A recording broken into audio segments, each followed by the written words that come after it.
Hi everybody. Today I'm going to show you a two-point perspective with a cast shadow. And we're going to do that in graphite.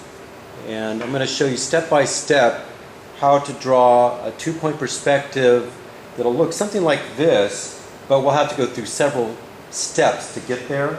And they can be a little complicated. With two-point perspective with a cast shadow, it looks something like this. So there are a lot of lines that we need to draw. These lines are called orthogonals. These are all the lines that you'll need to give you a very systematic, objective view of cast shadow in two-point perspective. This actually is what's called bird's eye view, because we're looking down on the object and it's below the horizon line. So the first thing that you need is to understand two-point perspective. And on that, I'll do a simple demo of that. You basically need a horizon line. You need two vanishing points. And then you need to know, or a basic idea of where you want your two-point perspective, which in this case I'll just put below it. You always have to visualize where the corner would be, and wherever that corner is, then you can draw your orthogonals from the top to each vanishing point. So I'll do that now just so you can see what it looks like. It's very straightforward, very easy. You don't even have to do this with a ruler if you don't want to, if you have a steady hand.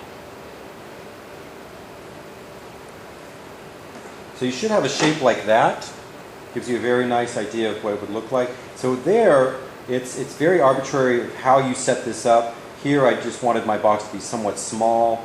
I know I wanted to see the top of it, so I put it below horizon line.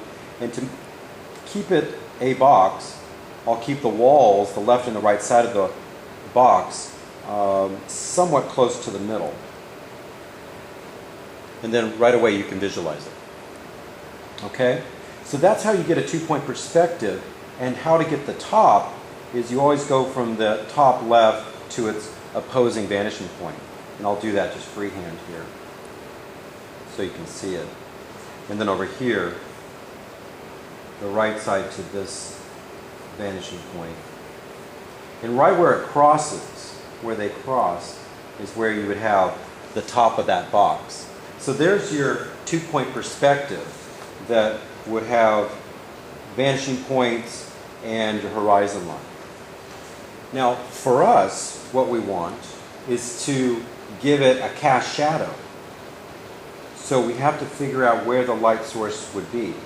So over here, I've got one already made where we want it. This is, again, totally up to you how you would place this. But I'm going to put mine off to the right side so that it casts the shadow on the left side, and I'll have plenty of space for it. Okay. So what I can do is put this underneath so you can see it. Okay. The first one is the two-point perspective that I had originally. And then I can put my dot here. This is what you would call a shadow vanishing point, where this light would be directly down below it.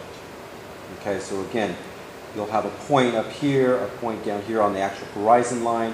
Why this is important is that this will set up the ground shadow. This up here, the orthogonals drawn from the actual light source, will touch the tops of the box, and then will give you an endpoint of where that shadow needs to stop. Okay, so that's why I was saying it's a little bit more accurate. Okay, so the first thing is to draw this part here. I've got it offset. I went up about 9.5 millimeters, but it can be any size. And then the first thing you want to do, after you have your two-point perspective box and you've drawn a shadow vanishing point in this light, is to then draw from the center of that object orthogonals that will touch the top left, the middle, and the top right of the box. You need to also extend those lines all the way. Don't just stop right at the top. This will be important here in a second. So you extend them all the way. Okay, so once you've touched on these three, then the second thing you do is you go back to your horizon line vanishing point for the shadow. We're right there. And you do the same thing, but in this case, it's going to take care of the bottom left, the middle bottom corner, and the bottom right. Those, you will also extend those orthogonals all the way through. Why that's important is you can see it's where they create a little X. Wherever the tops and the bottoms meet, they should be joined by a little X. That's when you'll know where that shadow stops. Okay? So to make it a little clearer, you can also see it in color. And sometimes it's better when you're doing stuff like this to see it in color, as you can see with the yellow and the red. So in this case, you've already drawn the top and the bottom orthogonals. That will give you the cast shadow. But you're not done yet. You still have to go back and revisit your original vanishing points in order to know exactly where the shape of the shadow is that I have here. So again, once you have these two, the yellow and the red, then what I did was I came back here, I drew orthogonals from here, the vanishing point, the original vanishing point, all the way through the yellow and red, right? So I just extend it out.